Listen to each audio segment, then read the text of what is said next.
Hello students, स्वागत है आपका गुरुनीति के अल्टीमेट सीरीज जो अपनी चली आ रही थी। बीच में किसी कारणवश इसको रोक दिया गया था। आज ये वीडियो आपको जो है ये प्रोवाइड करवाया जाएगा। इवोल्यूशन के 2 पार्ट पहले यतेंद्र जी और इरशाद सर ने आपको प्रोवाइड करवा दिए हैं और अब जो रिमेनिंग 3 पार्ट हो रहे हैं इवोल्यूशन के, वो मैं और मेरे साथ हैं चंदेलिया जी सर, तो हम इसको कंडक्ट करवाएंगे। ठीक है, तो एग्जाम भी पास आ गया है, डेट भी आ गई है एग्जाम की, नो डाउट एकदम कूल होते हुए। और अब एक्चुअल में इन गुरुनीति के जो वीडियोज हैं इनकी इंपॉर्टेंस क्या है वो निकलकर सामने आएगी। ठीक है, और कोई भी रिपीटर बच्चा अगर घर पर बैठा है अभी भी ये सोच विचार में है कि तैयारी कर रहा था, नॉर्मल तैयारी चल रही थी, भैया सीएलसी ने जो है 12 अप्रैल से क्रैश कोर्स की स्टार्टिंग कर दी है और ये क्रैश कोर्स नो डाउट अपने आप में अल्टीमेट है। आप अपने कंप्लीट सिलेबस को जो है गो थ्रू आउट हो जाओगे। 90 लेक्चर के अप्रोक्सीमेट ये आपको क्रैश कोर्स प्रोवाइड करवाया जाएगा। आज से ही चालू हुआ है, तो आप एज सुन एज पॉसिबल इस क्रैश कोर्स को भी ज्वाइन करें। ठीक है, तो मैं Sunil Soran, team biology CLC Sikar, और मेरे साथ हैं Manohar Chandelia, zoology faculty, team CLC Sikar ji. तो दोस्तों शुरुआत करें बिना किसी विलंब के। चले सर। Yes sir. ये लीजिए आपकी कलम, स्टार्टिंग करते हैं। 86 नंबर क्वेश्चन है, a population exhibiting Hardy Weinberg equilibrium possess recessive trait in 25% of individual. Find out frequency of recessive allele in gene pool of same. तो फर्स्ट ऑफ ऑल तो Hardy-Weinberg से रिलेटेड क्वेश्चन आते हैं, तो उनके लिए आपकी अप्रोच क्या होनी चाहिए? एक तो इक्वेशन आपको याद रखनी है। एक मिनट, इसको मार्कर को अपन थोड़ा चेंज कर लेते हैं। P एक क्यूब, ठीक है, ये तो आपको एलिल्स बिल्कुल इसमें आपको डोमिनेंट एलील की बात करेगा और यहाँ पर रिसेसिव रिसेसिव एलील एलील की बात। बिल्कुल। Yes, ठीक है, sir. तो पहली इक्वेशन अपनी P प्लस Q बन जाती है चंदेलिया जी 1। एक तो ये काम में लेनी है इनको। ठीक है, जब डोमिनेंट फ्रीक्वेंसी की बात करें, एलील फ्रीक्वेंसी की, या रिसेसिव एलील फ्रीक्वेंसी की बात करें, तो P और Q आपको काम में लेना है। और अगर क्वेश्चन में पूछ ले इंडिविजुअल की फ्रीक्वेंसी कितनी है, तो इनके स्क्वायर्स आएंगे। क्यों?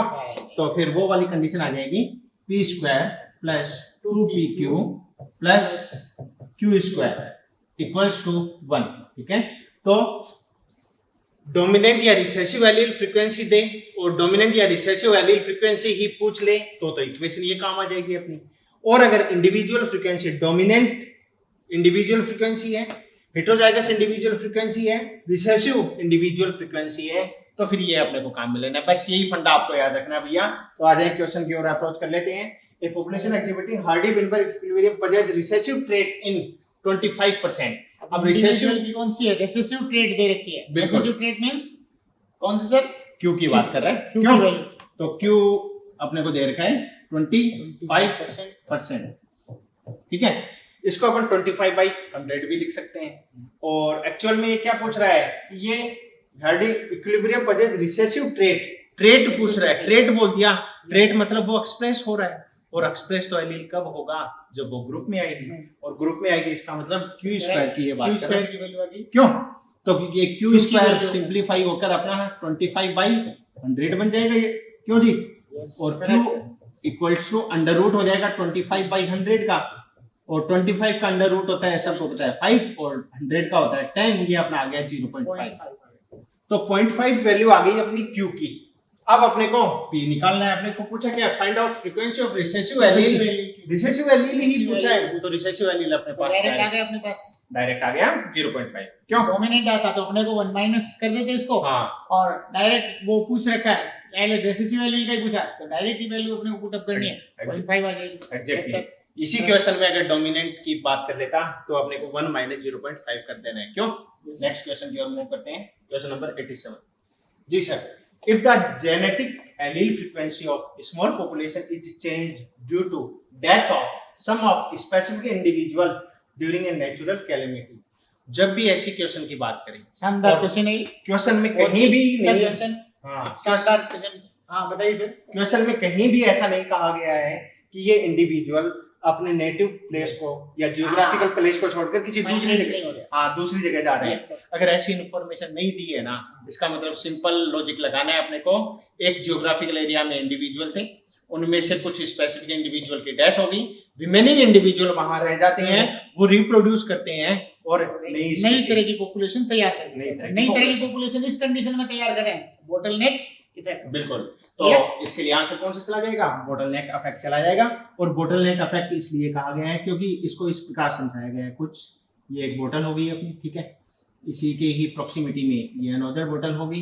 इसका मतलब जैसा जियोग्राफिकल एरिया था वही जियोग्राफिकल एरिया सेम रह गया।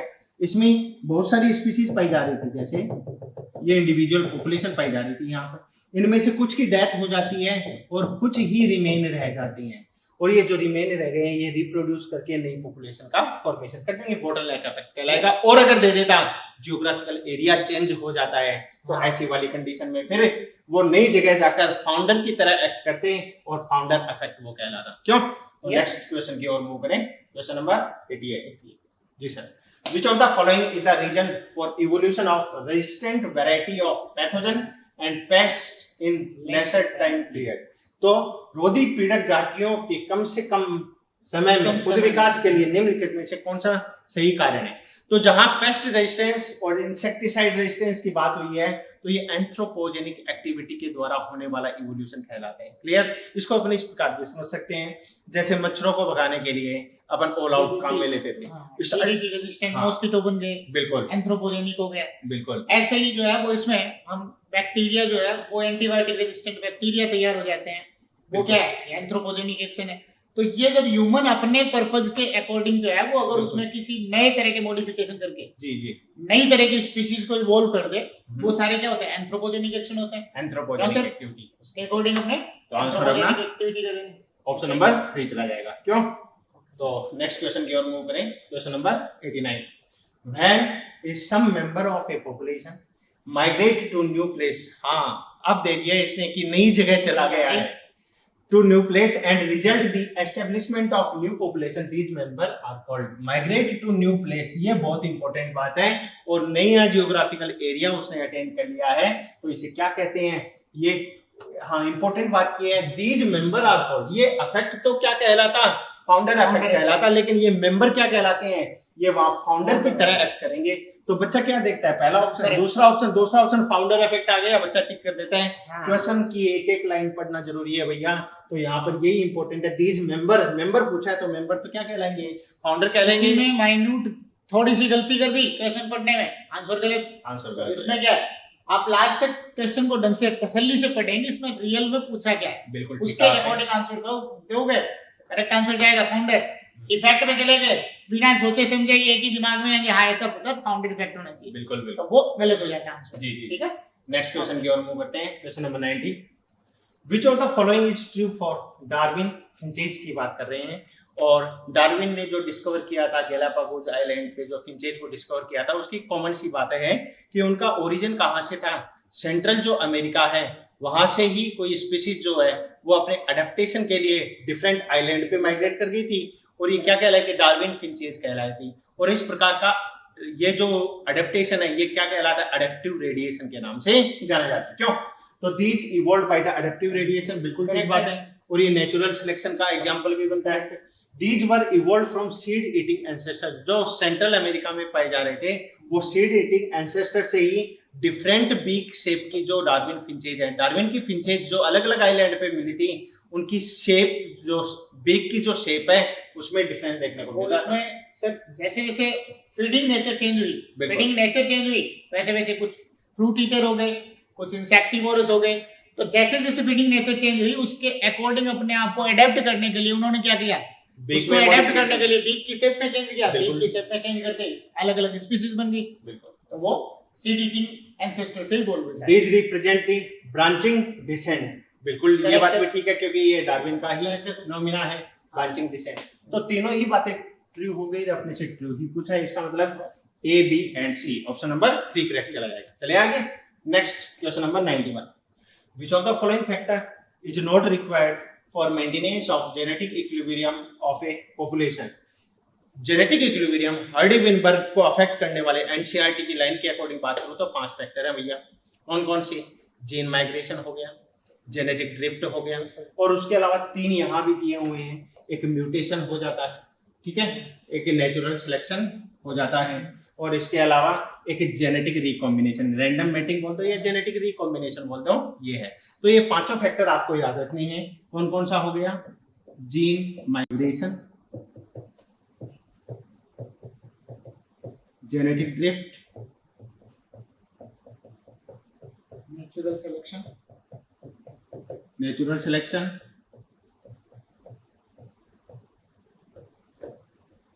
एक इसमें म्यूटेशन हो जाएगा, एक म्यूटेशन आ जाएगा, बिल्कुल ठीक कहा, और एक जेनेटिक रिकॉम्बिनेशन हो जाएगा।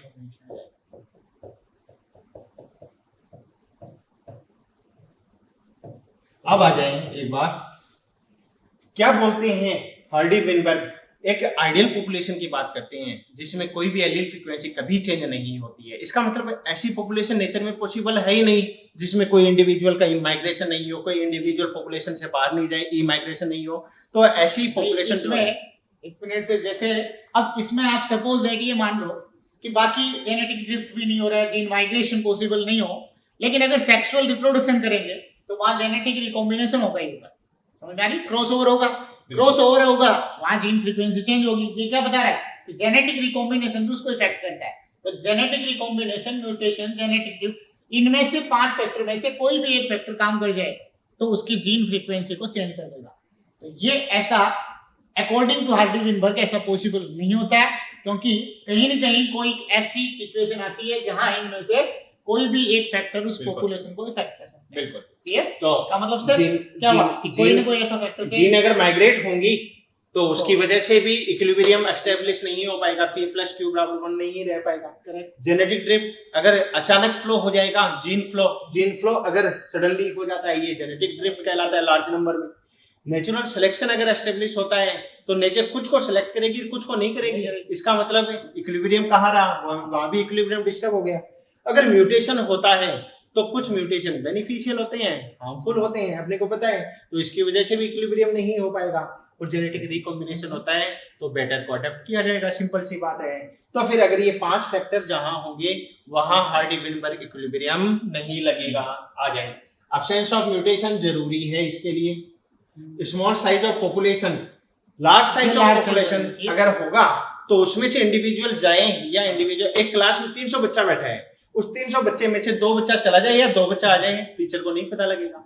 और एक क्लास में बच्चा ही 10 बैठा है, उसमें से 2 बच्चा चला गया या 2 आ गया, टीचर को एग्जैक्टली पता लग जाएगा कि कुछ तो हुआ है इस पॉपुलेशन में। तो स्मॉल साइज नहीं, लार्ज साइज होनी चाहिए। और अपने से ये पूछा है कि नॉट रिक्वायर्ड, कौन सा रिक्वायर्ड नहीं है, तो ये रिक्वायर्ड नहीं है। जेनेटिक रिकॉम्बिनेशन ये भी है। अब्सेंस ऑफ नेचुरल सिलेक्शन बिल्कुल ये भी होगा हार्डी विनबर्ग के लिए। Next question 92, Which of the following is not evolved from common ancestor? Common ancestor से कौन सा इवॉल्व नहीं हुआ है? तो इसके लिए एनसीईआरटी का एक फ्लो चार्ट आपको दे रखा है, उसको बहुत अच्छे से आपको पढ़ना है। आप देखें कि जो एम्फीबियन एंसेस्टर बने थे वहां से सोरोप्सिड बना और साइनेप्सिड बना। क्लियर? इसी को ही एक 94 नंबर का क्वेश्चन है, वहां पर ये चार्ट भी दे रखा है, वहीं से अपन देख लेते हैं। तो पेलिकोसोर्स एक अलग एंसेस्ट्री को रिप्रेजेंट करता है, जबकि क्रोकोडाइल, बर्ड्स एंड डायनासोर अलग एंसेस्ट्री को रिप्रेजेंट करते हैं। लेकिन क्रोकोडाइल, बर्ड्स और डायनासोर सेम एंसेस्ट्री को रिप्रेजेंट करेंगे और पेलिकोसोर्स अलग को करेगा। तो इसका एक बार फ्लो चार्ट बच्चों को दिखा देते हैं। क्वेश्चन नंबर 94 में आप यहाँ पर आ जाए। ये अर्ली रेप्टाइल्स यहाँ दे रखा है, यहाँ देखें एक सोरोप्सिड दे रखा है, एक साइनेप्सिड दे रखा है।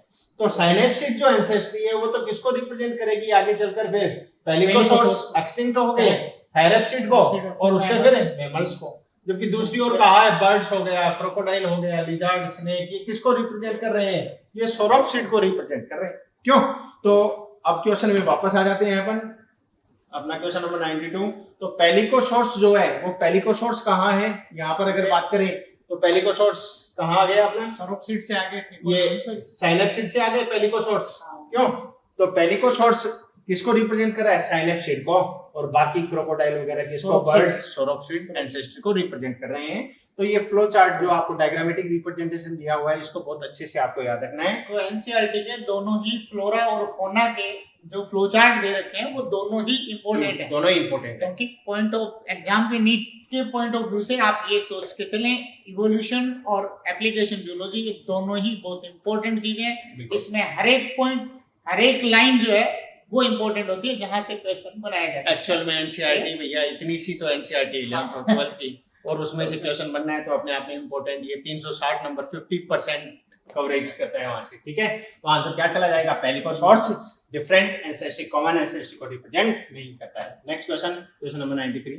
इन Hardy Weinberg equation p square two p cube 1 दिया हुआ है, if the a animal, very important, a animal दे दिया, इसका मतलब इंडिविजुअल फ्रीक्वेंसी जो स्क्वायर में क्या है? उसकी बात करती है। अब ये रेसेसिव है या डोमिनेंट है, ये आपको पहचानना है कि स्मॉल a आ गया, इट मींस किसकी फ्रीक्वेंसी दे रखी है, रिसेसिव की बात, रेसेसिव है। बिल्कुल। तो ये q स्क्वायर की बात कर रहे हैं, q स्क्वायर यहाँ पर 36% दे रखा है, और उसी को ही अपन 36 बाई 100 करके तो q निकाल लें तो q अपना 0.6 आ जाएगा। ये पहले निकाल के बताया था डिटेल में मैंने आपको इस प्रकार, ठीक है। q की वैल्यू आ गई, तो q की value 0.6, then find out value of heterozygous individual, heterozygous निकालने, तो पहले तो p निकाल लें, तो p तो आ जाएगा अपना 1 माइनस q करके, कितना आ जाएगा 0.4, और 2pq की बात कर रहा है, 2pq, तो p कितना है 2 इंटू p 0.4 है भैया, इंटू यहाँ पर 0.6 है, 0.6, ठीक है। तो 6 4 जा 24 और 2 48, और डायरेक्ट कितना जाएगा 48% आ जाएगा, 48%। करेक्ट। बस क्वेश्चन में पहचानना यही है कि क्या अपने को दे रखा है और क्या अपने को पूछा है, कौन सी इक्वेशन लगानी है। बहुत ही इजी क्वेश्चन, हार्डी-विनबर्ग से जो भी रिलेटेड क्वेश्चन है उसमें सीधा सीधा ये फॉर्मूला अप्लाई करो, बिल्कुल, और उसके अकॉर्डिंग जो है वो आपको वैल्यू पुट अप करनी है। जी। स्मॉल a कहीं भी दे रखा है, रेसेसिव वैल्यू बता रखा है, कैपिटल वाला दे रखा है, डोमिनेंट वैल्यू बता रखा है, उसके अकॉर्डिंग आप उसको सॉल्व कर सकते हैं। क्वेश्चन नंबर 94 पे मूव करते हैं। Following is given the diagrammatic representation of evolutionary history of vertebrates. अभी अपने डिस्कशन इसका किया था। Through geographical time periods identify the geological periods A B C D, इनको अपने को पहचानना है, ए बी सी डी, ठीक है। इसका मतलब एराज, एपोक, उनकी बात कर रहे हैं, and select the correct option. तो अपने को पता है जो सबसे लास्ट में आएगा वो क्वाटरनरी कहलाएगा, तो डी क्वाटरनरी आना चाहिए भैया। डी क्वाटरनरी इस ऑप्शन में आ रहा है, यहाँ पर डी क्रिटेशियस आ रहा है, यहाँ पर डी टर्सरी आ रहा है, यहाँ जुरेसिक आ रहा है, तो आंसर डी डायरेक्ट कौन सा चला जाएगा, मन चला जाएगा। फिर भी क्रॉस चेक कर ले, कार्बोनिफेरस बिल्कुल एम्फीबियन एंसेस्ट्री को रिप्रेजेंट कर रहा है, तो Carboniferous golden period of amphibia कहलाएगा कार्बोनिफेरस। बी ट्राइएसिक चला जाएगा, बिल्कुल ठीक बात है। जुरेसिक से ठीक पहले का, जुरेसिक इसका मतलब ऊपर आया है, जुरेसिक डायनासोर्स वाला जो टाइम था वो जुरेसिक था, बिल्कुल, तो डायनासोर्स के पहले का टाइम है, हाँ वो ट्राइएसिक हो गया, ट्राइएसिक, क्लियर। और सी जो है वो क्रिटेशियस पीरियड हो जाएगा, ठीक है। तो आंसर अपना बन चला जाएगा। Next question, question number 95। which of the following process is indicated by occurrence of tulip, magnolias and sassafrage like plant in some part of the North America and China। तो इन प्लांट्स की presence जो है वो आप देखें, north America में भी देखे जा रहे हैं, चाइना में भी देखे जा रहे हैं। तो ऐसे इंडिविजुअल या ऐसी स्पीशीज के मेंबर जो वर्ल्ड के डिफरेंट जियोग्राफिकल एरियाज में पाई जाती हैं, ये क्या कहलाता है, इसको डिसकंटिन्यूअस डिस्ट्रीब्यूशन कहा जाता है। तो member of A species present in different geographical areas, ये क्या कहलाते हैं, डिसकंटिन्यूअस डिस्ट्रीब्यूशन कहलाते हैं। इसी को ही अपन एक और एग्जांपल के रूप में याद रख सकते हैं बच्चों को। लंग फिशेज जो हैं, वो लंग फिशेज भी किसका एग्जांपल है, डिसकंटिन्यूअस डिस्ट्रीब्यूशन का एग्जांपल है। For example American lung fish है, ऑस्ट्रेलियन लंग फिश है, ठीक है, अफ्रीकन लंग फिश है। तो ये जो एग्जांपल बनते हैं ये भी क्या है, अलग अलग अमेरिका में पाई जा रही है, ऑस्ट्रेलिया में है, अफ्रीका में है, लेकिन है तो क्या सारी सारी लंग फिशेज ही हैं। इसका मतलब क्लोजली रिलेटेड होगी, स्पीशीज के ही मेंबर कहला गए, लेकिन डिफरेंट जियोग्राफिकल एरिया में पाए जाने के कारण वो भी क्या कहला गए, डिसकंटिन्यूअस डिस्ट्रीब्यूशन कहलाते हैं, ठीक है। Next question, question number 96। Select the correct statement regarding the evolution of plant and animal. Plant और एनिमल के इवोल्यूशन की ये बात कर रहे हैं। तो coelacanth are considered ancestor of amphibians. अभी अपन ने देखा भी था, और एनसीईआरटी के पैरा में से ही बना हुआ क्वेश्चन है कि coelacanth जो है वो क्या है, एम्फीबियन के ही एंसेस्टर कहलाते हैं। इसका मतलब फिशेज से अराइज हुए हैं ये एक्चुअल में, ठीक है। और इन coelacanth से आगे चलकर फिर क्या अपने एम्फीबियंस बने। Dinosaur were dominant during Jurassic period of Mesozoic era. Mesozoic era का जुरासिक पीरियड गोल्डन पीरियड कहलाता है, किसका, डायनासोर्स का या रेप्टाइल्स का भी अपन कह सकते हैं। रेप्टाइल्स के लिए प्रॉपर आपको ध्यान है, मेसोजोइक एरा को रेप्टाइल्स का गोल्डन एज मानते हैं, और डायनासोर्स के लिए स्पेसिफिक उसका पीरियड है जुरासिक पीरियड, वो उसके लिए गोल्डन पीरियड। करेक्ट ऑप्शन से पूछ रहे हैं, पहला करेक्ट है, दूसरा करेक्ट है। 1938 Latimeria was caught in south Africa. अगर 1938 होता तो बात ठीक हो जाती, ठीक है। और 1838 है बिल्कुल, ये ये statement हो गया इसकी इसका। वजह से गलत हो गया, ये होना चाहिए था 1938। तो ये थर्ड गलत हो गया, फर्स्ट एंड सेकंड जो है वो करेक्ट हो जाएंगे। एनसीईआरटी की लाइन है भैया, इसीलिए हम बार बार कहते हैं एनसीईआरटी को लाइन टू लाइन पढ़ें, बार बार पढ़ें। नेक्स्ट क्वेश्चन नंबर 97, इक्थियोसॉर्स वाज, क्या है इक्थियोसॉर्स? तो अभी अभी इससे ठीक पहले वाला क्वेश्चन जो अपन ने देखा है उसमें देखा है सिलोकेम थे, उससे फिर एम्फीबियंस अराइज हुए, ठीक है। अब उन एम्फीबिया से जो है वो रेप्टाइल्स बनते हैं। इसका मतलब कुछ एम्फीबियंस जो हैं वो टेरेस्ट्रियल हैबिटेट में आ गए। अब उन टेरेस्ट्रियल हैबिटेट वाले रेप्टाइल में से कुछ वापस बैक चले गए ओशियन में, एकदम करेक्ट। और ये जो एक्वेटिक रेप्टाइल्स बने वो एक्वेटिक रेप्टाइल्स क्या एक्वेटिक कहलाते हैं? रेप्टाइल्स इक्थियोसॉर्स थे। ये एक्वेटिक रेप्टाइल है। ये भी एनसीईआरटी की लाइन है, उसमें आपने देखा ब्रीफ अकाउंट ऑन इवोल्यूशन, उसमें क्लियर दे रखा है ये बिल्कुल कि रेप्टिलिया जो इवॉल्व हुए वो एम्फीबिया से आगे रेप्टिलिया इवॉल्व हुए, जिनमें क्या हुआ धीरे धीरे सारे जो है वो टेरेस्ट्रियल एडेप्टेशन इनमें इवॉल्व हो गए थे। लेकिन इन्हीं रेप्टिलिया में से कुछ रेप्टिलिया ऐसे भी हुए जो वापस जो है वो किसमें एक्वेटिक हैबिटेट के लिए एडेप्टिव हो गए, जिनको क्या कह दिया एक्वेटिक हैबिटेट वाले जो है वो रेप्टाइल्स इक्थियोसॉर्स कहलाते हैं। Next question number 98, arrange the following plant group in correct chronological sequence. अभी सर ने पहले ही स्टार्टिंग में बताया था कि जो एनिमल का इवोल्यूशनरी सीक्वेंस दे रखा है, प्लांट्स का इवोल्यूशनरी सीक्वेंस, दोनों ही डायग्रामेटिक रिप्रेजेंटेशन, फोना के दोनों इंपॉर्टेंट है ये। तो इनको बार बार आप फ्लो चार्ट के रूप में लिखकर याद करें। इसको समझाने के लिए एक डायग्रामेटिक रिप्रेजेंटेशन है वो अपन देख लेते हैं।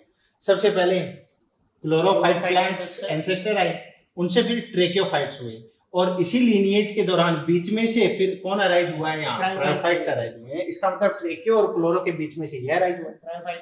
ट्रेकियोफाइट, राइनिया प्लांट, इन दोनों के बीच के लीनिएज के रूप में जो है वो आर्बोरिसेंट लाइकोपोड्स, हर्बेशियस लाइकोपोड्स इनका ओरिजिन हुआ है। इसके बाद राइनिया हो गया, साइलोफाइटोन हो गया, और साइलोफाइटोन से आप देखें सबसे एडवांस में तो प्रोजिम्नोस्पर्म, और सबसे प्रिमिटिव की बात करें तो स्फिनोप्सिड हॉटस्टेल जो प्लांट्स हैं उनका ओरिजिन हो जाता है, ठीक है। अब एक और बात यहाँ पर, ये जो लीनिएज यहाँ से अराइज हुआ है, अब ये जहां आकर बल्ज हो रहा है ना, इसका मतलब उसका ओरिजिनेशन पॉइंट ये कहलाएगा, इसका ओरिजिनेशन पॉइंट ये है। अब ये जो प्लांट हैं इनका ओरिजिनेशन पॉइंट ये यहाँ से वाइड होना चालू हो गया है, इसका मतलब अप्रोक्सीमेटली ये कहलाएगा। तो ये इसको स्टडी करने का एक तरीका है। अब क्वेश्चन में आ जाए, आपने क्या दे रखा है? राइनिया, सीड फंड, ट्रेकियोफाइट, प्रोजिम्नोस्पर्म ये दे रखे हैं। तो राइनिया, साइलोफाइटोन, सीड फंड दे रखे हैं, प्रोजिम्नोस्पर्म और प्रोजिम्नोस्पर्म दे रखे हैं। तो सीक्वेंस अपना राइनिया, साइलोफाइटोन, प्रो और सीड फंड ये हो जाएगा। तो इसके अकॉर्डिंग अगर देखें तो कौन सा चला जाएगा अपना? राइनिया टाइप एक सबसे पहले ये आ जाएगा ट्रेकियोफाइट्स। क्यों? सबसे पहले ट्रेकियोफाइट्स एंसेस्टर आ जाएगा। ट्रेकियोफाइट्स सबसे पहले आएगा, सी सबसे पहले आना चाहिए। इसका मतलब ये ऑप्शन नहीं है, ये ऑप्शन नहीं है। सी के बाद इन्होंने ए दे रखा है, दोनों में ए आ रहा है, राइनिया आ रहा है, ठीक बात है। उसके बाद क्या यहाँ पर डी दे रखा है और वहां पर बी दे रखा है। डी प्रोजिम्नोस्पर्म पहले आने, प्रोजिम्नोस्पर्म पहले आएगा, और दिखा दें आपको प्रोजिम्नोस्पर्म पहले, ये देखो प्रोजिम्नोस्पर्म पहले आ रहा है, उससे फिर आगे सीड फंड सीड फंड आ रहा है। क्यों? तो ये एनसीईआरटी का ही डायग्राम हमने लिया है आपको समझाने के लिए। नेक्स्ट आ जाए तो आंसर कौन सा चला जाएगा अपना? Option number 3। Next question number 99, which of the following animal does not belong from synapsid ancestry? वही फ्लो चार्ट, ऐसा ही क्वेश्चन पहले आपके आया हुआ है, बिल्कुल अभी बताया था सर ने, आपको एक्सप्लेन किया था उससे फ्लो चार्ट से। बिल्कुल। दोबारा देखिए इसको। तो साइनेप्सिड एंसेस्ट्री से जो है वो कौन बिलोंग नहीं करता है? तो पेलिकोसॉर्स, टेरेनोडॉन, थेरेप्सिड और मैमल्स। तो बच्चों को एक बार वो चार्ट अपन फिर से दिखा दें। हाँ, तो इस फ्लो चार्ट में अपन देखें, ये देखें सोरोप्सिड, साइनेप्सिड, और साइनेप्सिड से फिर पेलिकोसॉर्स, थेरेप्सिड और मैमल्स की बात कर रहे हैं, ठीक है। और सोरोप्सिड सेपरेट रह जाता है। अपने क्वेश्चन पे आ जाते हैं अपन कि पेलिकोसॉर्स हो गया, थेरेप्सिड, टेरेनोडॉन और मैमल्स। तो इसमें सेपरेट कौन हो गया? मैमल्स, थेरेप्सिड और पेलिकोसॉर्स। ये तो सेम एंसेस्ट्री को रिप्रेजेंट कर रहे हैं, लेकिन टेरेनोडॉन जो है ये सेपरेट हो जाएगा। तो आंसर कौन सा चला जाएगा? Option number 2। Next question 100, when two species are similar in morphology but are reproductively isolated। हाँ सर, मॉर्फोलॉजिकली तो सिमिलर है, यस सर, लेकिन रिप्रोडक्शन के रूप में आइसोलेशन है। आइसोलेटेड, हाँ, इस प्रकार की ये जो स्पीसीज होती हैं, क्या अप्रोच करोगे सर इसके लिए? सिबलिंग स्पीसीज कहलाएंगी ये। सिबलिंग, क्यों? करेक्ट, और मॉर्फोलॉजिकली तो सिमिलर है, लेकिन रिप्रोडक्शन इनमें हो नहीं नहीं सकता है, तो ये सिबलिंग सिबलिंग कहलाएंगे। स्पीशीज, अब इसमें कुछ इस कंसेप्ट और भी दिया है, सिंक्रोनिक स्पीसीज। सिंक्रोनिक की अगर बात करें तो कौन सी स्पीसीज हो जाएंगी जो सिंक्रोनिक, क्रोनिक का मतलब टाइम पीरियड से हो जाएगा यहाँ पर, ठीक है, करेक्ट, तो सिमिलर टाइम पीरियड से रिलेटेड ये स्पीसीज कहलाएंगी। सिम्पैट्रिक स्पीसीज जो हैं वो सेम प्लेस पे, प्लेस पर जियोग्राफिकल एरिया सेम रहेगा उनमें, ठीक है, लेकिन फिर भी इवोल्यूशनरी सीक्वेंस अलग होने के कारण उनमें स्पीसीएशन हो जाता है, उनमें रिप्रोडक्शन आपस में नहीं हो पाता है, तो ये सिम्पैट्रिक। एक एलोपैट्रिक और होता है, एलोपैट्रिक में क्या हो जाएगा, जियोग्राफिकल एरिया बदल जाएगा, याद रखना है आपको। सिम्पैट्रिक में जियोग्राफिकल एरिया सेम रहेगा, एलोपैट्रिक में जियोग्राफिकल एरिया अलग अलग हो जाएगा, उसके कारण वो रिप्रोड्यूस नहीं कर पा रहे हैं। एलोक्रोनिक स्पीसीज, एलोक्रोनिक डिफरेंट टाइम पीरियड पे पाई जाने वाली स्पीसीज जो है वो क्या कहलाती हैं, एलोक्रोनिक। सिंक्रोनिक का ही ऑपोजिट कहलाएगा ये, लेकिन अपने क्वेश्चन के अकॉर्डिंग आंसर कौन सा अप्रोच हो रहा है, थर्ड वाला अप्रोच हो जाएगा। सिबलिंग स्पीशीज, क्यों सर? चले आगे जी। 101 the prezygotic isolation mechanism which occur due to difference in nature of their fertilizing और एंटी फर्टिलाइजिंग। तो फर्टिलाइजिंग, एंटी फर्टिलाइजिंग ये वो केमिकल से हैं जो गैमेट के ऊपर पाए जाते हैं, जिसके कारण एक ही स्पीशीज के गैमेट एक दूसरे की ओर इंटरेक्ट करते हैं, अप्रोच करते हैं, ये फर्टिलाइजिंग एंटी फर्टिलाइजिंग कहलाता है। इसका मतलब ये गैमेटिक आइसोलेशन का एग्जांपल बन जाएगा, आंसर अपना फर्स्ट चला जाएगा। एक प्री गैमेटिक आइसोलेशन की बात कर रहे हैं, तो प्री गैमेटिक आइसोलेशन तो डिफरेंट स्पीशीज के केस में, यस सर, स्पीशीज ही अलग अलग हो गई तो फिर वो आपस में इनके गैमेट मिलेंगे नहीं, इसका मतलब गैमेट बनने से पहले ही आइसोलेट हो गई है वो। क्यों? टेम्पोरल आइसोलेशन, इसका मतलब अलग अलग स्पीशीज के इंडिविजुअल में ब्रीडिंग सीजन जो है वो अलग अलग होते हैं, यस सर, ब्रीडिंग टाइम अलग अलग होने के कारण जो आइसोलेशन आया वो टेम्पोरल आइसोलेशन कहलाता है। सीजनल आइसोलेशन हो जाएगा, बिल्कुल। बिहेवियरल आइसोलेशन, इसका मतलब एनिमल्स के बिहेवियर में चेंजेज हैं, और इसको अपन बेस्ट एग्जांपल के रूप में देख सकते हैं कि जो मैटिंग कॉल होती हैं एनिमल्स में वो डिफरेंट टाइप की होती है, तो डिफरेंट मैटिंग कॉल का पाया जाना एक बिहेवियरल आइसोलेशन का एग्जांपल बन जाता है। अरे क्यों भाई, चले आगे।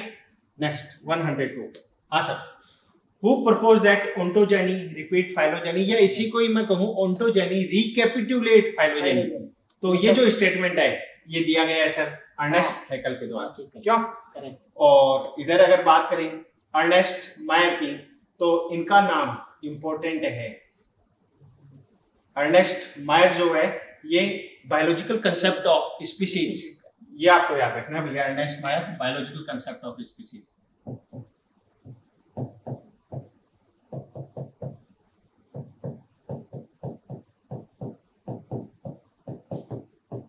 क्यों? यस सर, और इधर अपने वॉन बेयर आ गए, von Baer father of embryology, modern embryology father, modern embryo.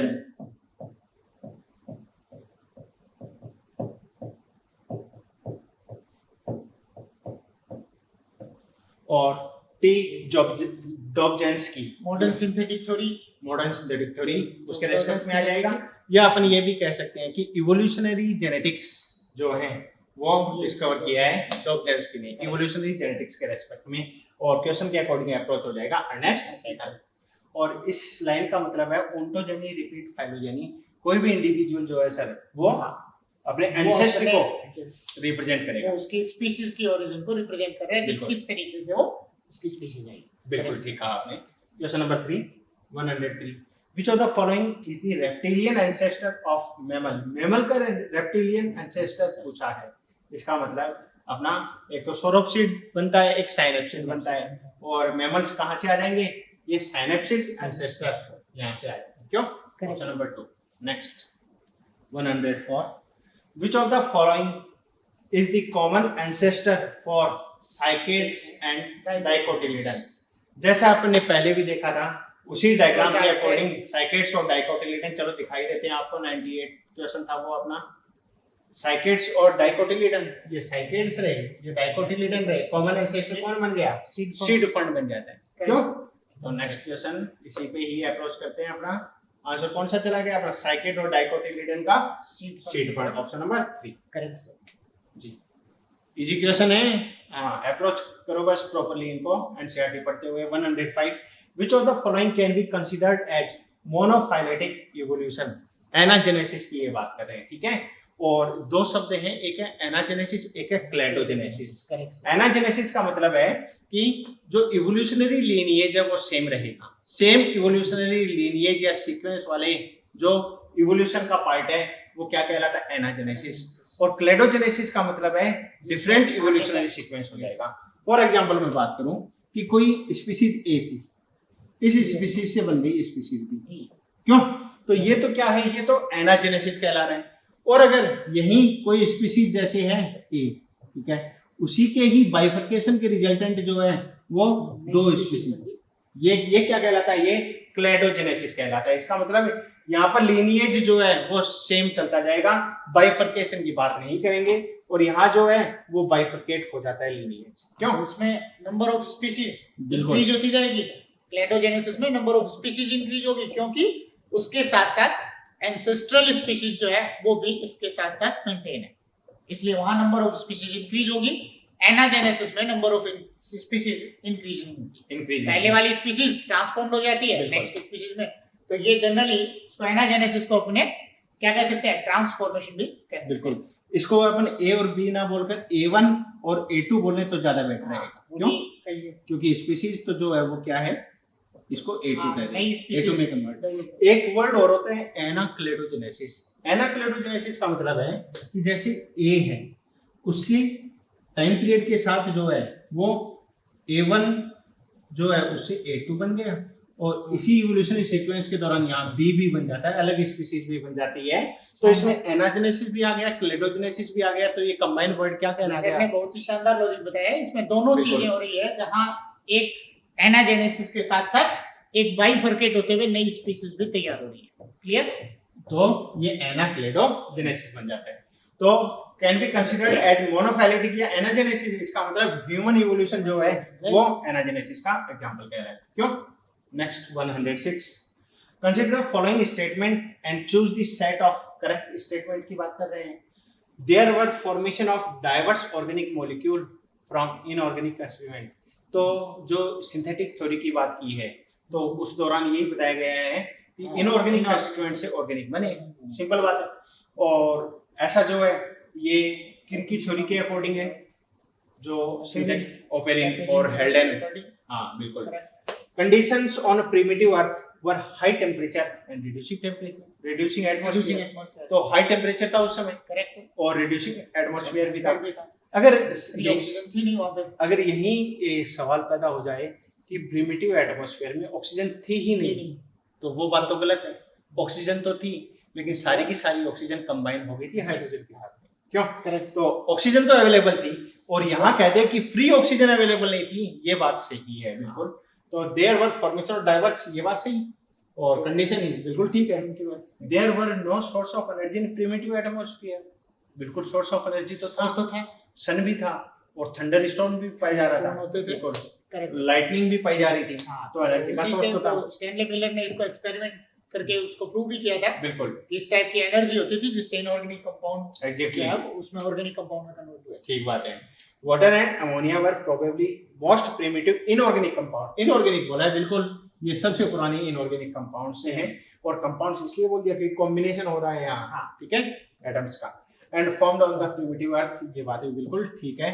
तो हमने से पूछा क्या है, correct statement, correct, A B and D, A B and D, option number 2 correct कर रहे हैं, क्यों भाई?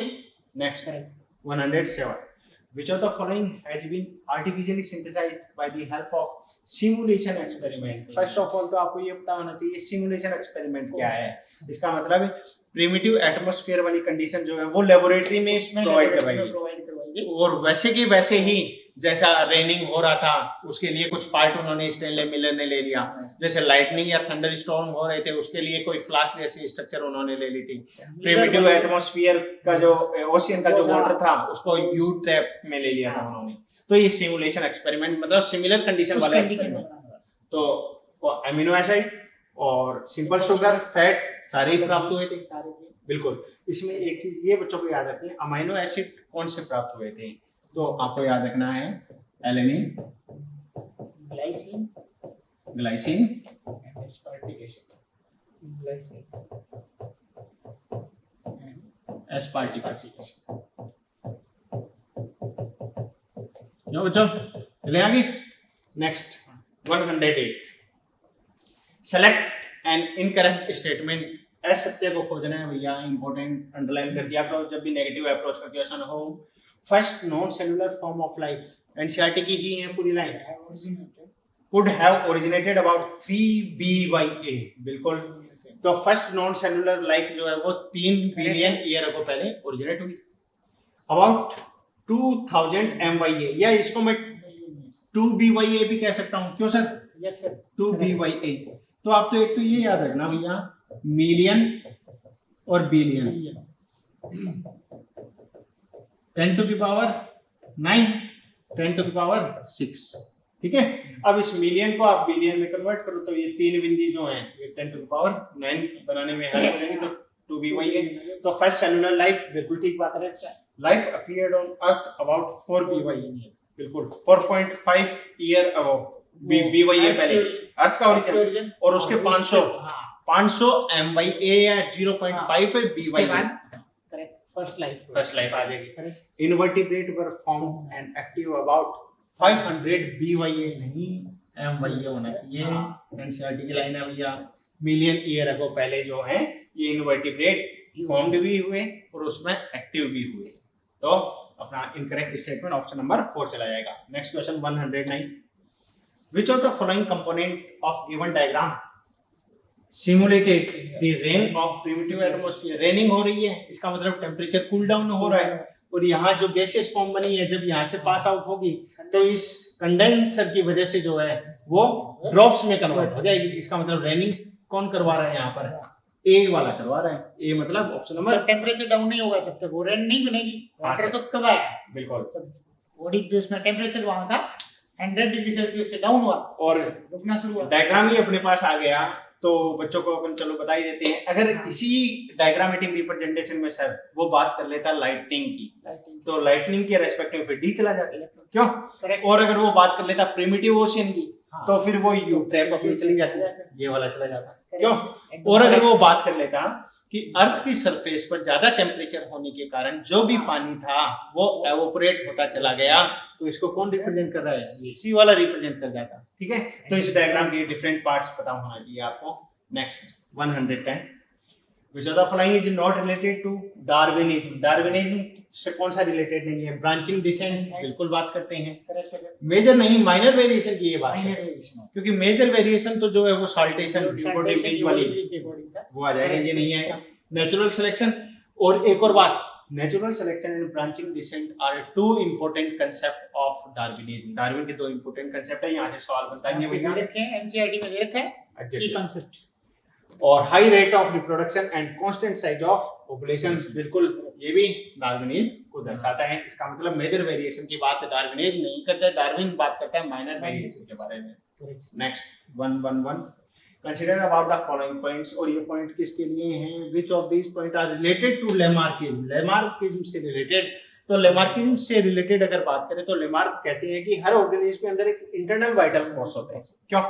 उस इंटरनल वाइटल फोर्स के कारण डिफरेंट नीड उसकी अराइज होती है, एनवायरमेंटल फोर्स लगता है, और उसके अकॉर्डिंग वो जो है वो use and disuse of organ करेगा, और उन्हीं ऑर्गन की जो यूज या डिसयूज है उसी के कारण अगर यूज कर रहा है तो वो अगली जनरेशन में चला जाएगा, डिसयूज कर रहा है तो वो विलुप्त हो जाता है, लॉस्ट हो जाता है, तो वो इनहेरिटेंस ऑफ एक्वायर्ड कैरेक्टर या लेमार्किज्म कह दो, या इनकी theory inheritance of acquired character एक ही बात है। इसका मतलब ब्रांचिंग डिसेंट डार्विनिज्म का है, स्ट्रगल फॉर एग्जिस्टेंस डार्विनिज्म का है, लेकिन environmental effect, use and disuse, inheritance of acquired character, ये तीनों ही पॉइंट किसके हैं? लेमार्किज्म के।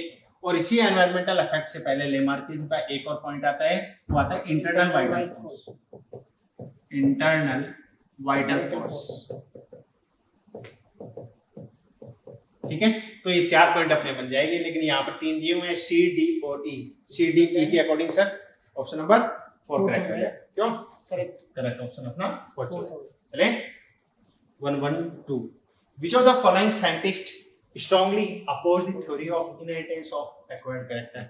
तो लेमार्किज्म तो सर कह रहा है, लेमार्क तो कह रहा है कि कोई ऑर्गन अगर लगातार यूज हुआ तो वो इनहेरिट हो गया, आगे चला गया वो, और अगर यूज नहीं किया तो वो क्या हो गया, वो विलुप्त तो हो जाता है। क्यों? अब इसको अपोज किसने किया?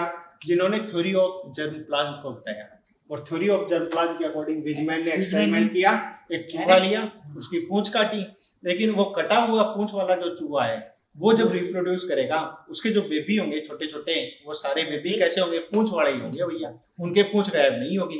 इसका मतलब कंटिन्यूटी ऑफ जर्मप्लाज्म, और ये continuity of germplasm theory oppose करती है किसका? इनहेरिटेंस ऑफ एक्वायर्ड कैरेक्टर का। तो इसके लिए याद रख लेना कंटिन्यूटी ऑफ जर्मप्लाज्म। ठीक है भैया। Next 113, which of the following is not related to Alfred Wallace? से रिलेटेड नहीं है। तो डार्विन जिन वैज्ञानिक से इन्फ्लुएंस हुए थे उन वैज्ञानिक का नाम था अल्फ्रेड वॉलेस। अल्फ्रेड वॉलेस ने एक लेटर भी लिखा था डार्विन को अपनी सूचनाओं के बारे में। तो नेचुरल सिलेक्शन के बारे में इन्होंने भी बताया, नेचुरल सिलेक्शन के बारे में डार्विन ने भी बताया। और याद रखना दोनों ने अपनी इंडिपेंडेंट खोजें की थी, एक दूसरे के ऊपर डिपेंडेंट ये नहीं थे। क्यों? तो कौन सा रिलेटेड नहीं है? वेलेस चार्ट बिल्कुल इन्होंने बताया था। मलाया आर्किपेलागो, जैसे इन्होंने डिस्कवरी जैसे डार्विन जो है उन्होंने गैलापागोस पे किया था, गैलापागोस हो जाएगा, इनके लिए मलाया आर्किपेलागो हो जाएगा। और कंट्रीब्यूशन टू डार्विनिज्म बिल्कुल ठीक बात है, क्योंकि इन्होंने अपनी खोज को डार्विन को भेजा था। और मेजर वेरिएशन नहीं, माइनर वेरिएशन की ये बात करते हैं, ये पहले भी आ गया। तो ऑप्शन नंबर 4 जो है वो रिलेटेड नहीं है अल्फ्रेड वेलेस। ठीक है। Next 114, select the mismatch pair of method for age determination of flock and their related specificity. Actual में ये क्वेश्चन हमने केवल आपको ये C14 मेथड बताने के लिए किया है, पहले थोड़ा सा डिटेल में आया करता था, अब इतना डिटेल में ये आता नहीं है। ठीक है। तो आप C14 मेथड जो है ये ज्यादा इंपॉर्टेंट है। तो मिसमैच पेयर अपने से पूछा है, तो रिलेटिव डेटिंग मेथड जो है वो लिस्ट एक्यूरेट मेथड कहलाता है। इसमें दो डिफरेंट अवशेष जो हैं उनको आपस में क्या किया जाता है, फॉसिल्स को कंपेयर करके जो है वो उनकी लाइफ पता की जाती है। तो लिस्ट एक्यूरेट मेथड है, ये बात तो ठीक है। अपने को तो मिसमैच पता करना है। K40 argon method used in age determination of hominid fossil, बिल्कुल ठीक बात है। ये वाला जो मेथड है ये ईस्ट अफ्रीका में होमिनिड फॉसिल जो है उनको डिस्कवर करने के लिए काम में लिया गया था। ईस्ट अफ्रीका में काम में लिया गया था अफ्रीका। और इसमें होता क्या है कि टाइम के साथ साथ K40 जो है ये किसमें कन्वर्ट होता चला जाता है, आर्गन 40 में कन्वर्ट होता चला जाता है। ठीक है। तो ये बात भी सही है। C14 method use in age determination of very old fossil, नहीं भैया गलत बात है, वेरी ओल्ड फॉसिल नहीं, रिसेंट फॉसिल, और जो लगभग कितने होने चाहिए, 35,000 साल ईयर्स, तो 35,000 ईयर्स पुराने जो फॉसिल्स हैं उनको डिस्कवर करने के लिए C14। तो मिसमैच अपना कौन सा आ गया, थर्ड आ गया। Electron spin resonance method most accurate method कहलाता है, बिल्कुल ठीक बात है। तो इसको आप डायरेक्ट भी याद रख सकते हैं कि मोस्ट एक्यूरेट कौन सा है, electron spin resonance method. Next question number 115, homologous and analogous organ represent the important evolutionary evidence, these are studied under। तो homologous और analogous organ इनमें किसकी बात की जाती है, मॉर्फोलॉजिकल फीचर के रिस्पेक्ट में बात की जाती है। इसका मतलब एविडेंस फ्रॉम कंपैरेटिव मॉर्फोलॉजी, ये चला जाएगा। Next 116, what was the actual reason for the first origin of black moth in the population of Western Betulia? Actual में अगर सवाल ये पूछ लेता कि विस्टर्न बिटुलेरिया किसका एग्जांपल बनता है तो वो तो नेचुरल सिलेक्शन का चला जाएगा। लेकिन ये कह रहे हैं कि सबसे पहले जो फर्स्ट ओरिजिन हुआ है ब्लैक मॉथ का, कि व्हाइट पॉपुलेशन थी उसमें पहली बार ब्लैक मॉथ बनाए तो वो म्यूटेशन के कारण हुआ। क्यों? इसमें यही ध्यान देने की चीज है, क्योंकि कई बार इसी में गलती कर जाते हैं, जल्दी पढ़ते हैं। इसका क्योंकि बच्चे ने याद किया हुआ है, हां, विस्टर्न बिटुलेरिया नेचुरल सिलेक्शन याद किया हुआ है। एग्जैक्टली। तो फर्स्ट ओरिजिन का रीजन क्या बन गया, जीन म्यूटेशन, और एक्चुअल में ये है क्या, नेचुरल सिलेक्शन का एग्जांपल बनता है। Next 117, match type of selection given in column A to the character in the column B and select the answer from the given codes। तो ये आपको डायरेक्शनल, स्टेबलाइजिंग, डिस्क्रिप्टिव, ये लगातार 3 सालों से क्वेश्चन आ रहा है, यहाँ से इंपॉर्टेंट है, याद रखना है इसको। डायरेक्शनल सिलेक्शन क्या है, स्टेबलाइजिंग क्या है, डिसरप्टिव क्या है। तो ये वाला पेज मैं काम में ले लेता हूँ क्योंकि इसमें अपने जगह नहीं है। तो सबसे पहले अपन 3 ग्राफ देख लेते हैं, क्यों सर? हाँ sir.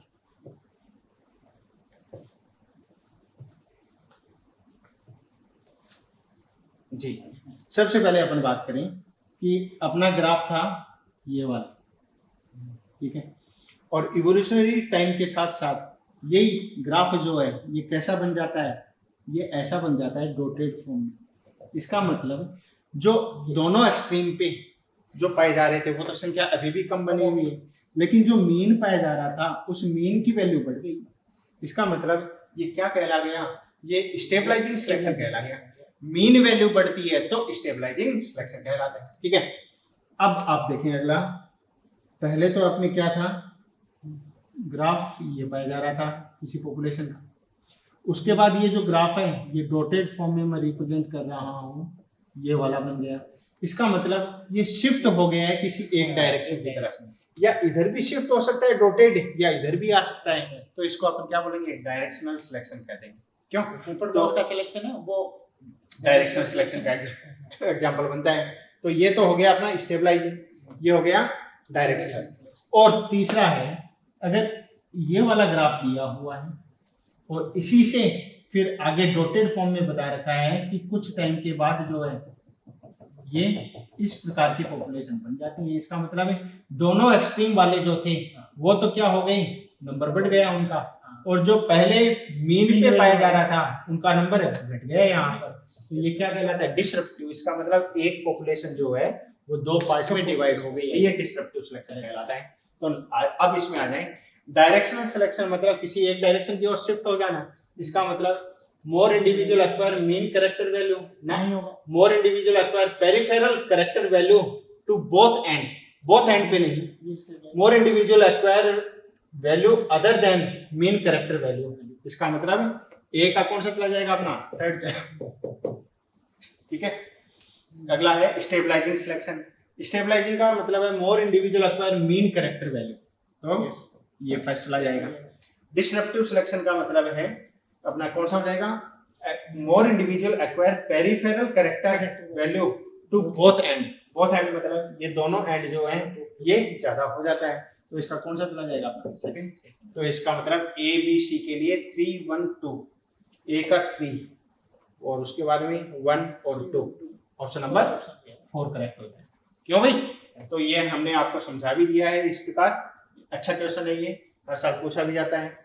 Who propose the process of evolution as result of saltation. इसका मतलब सॉल्टेशन ये वर्ड जो है ह्यूगो डी व्रीज ने निकाला है म्यूटेशन के लिए। क्यों सर? Yes sir. तो ह्यूगो डी व्रीज के रेस्पेक्ट में कौन सा चला जाएगा, ओइरोथेरा लेमार्कियाना। इसी के ऊपर ही उन्होंने अपने एक्सपेरिमेंट दर्शाए थे, तो ऑप्शन नंबर 3 चला जाएगा। A scientist working on Galapagos island, ये तो कौन हो जाएंगे, डार्विन हो जाएंगे अपने। ये जो बात हो रही है क्वेश्चन की, ये तो हो रही है ह्यूगो डी व्रीज, और ह्यूगो डी व्रीज के लिए थर्ड चला जाएगा अपना। गैलापागोस आइलैंड के लिए बात करें डार्विन हो जाएंगे। मिराबलिस जलापा की बात करें तो कार्ल कोरेंस हो जाएगा। कार्ल कोरेंस जेनेटिक्स पे किए थे इन्होंने मेरे प्लेस कार्ल कोरेंस। और इधर साइंटिस्ट वर्किंग और मलाया आर्किपेलागो को अभी अपने अल्फ्रेड वेलेस हो जाएगा। तो ये अपना 118। तो आज का अपना इवोल्यूशन का जो पार्ट है वो यहीं कंप्लीट होता है। नो डाउट हम ऐसा समझते हैं आपने काफ़ी एंजॉय किया होगा, और वो तो आपके जो कमेंट्स आते रहते हैं उससे अपने आप ही पता लग जाता है कि आप कितना एंजॉय कर रहे हो इसको। तो काफ़ी फ्रूटफुल है। हमने कुछ टॉपिक्स जो एनसीईआरटी बेस्ड टॉपिक्स हैं उनके अकॉर्डिंग आपको एक क्वेश्चन प्रोवाइड करवाए हैं, और रैपिड रिवीजन के लिए एक परफेक्ट ब्रह्मास्त्र है आपके लिए। ओके, तो मिलते हैं अगले लेक्चर में। लेक्चर नंबर 4 इवोल्यूशन का ही रहेगा अपना। तो सर इजाजत लें। Okay, thank you. जय श्री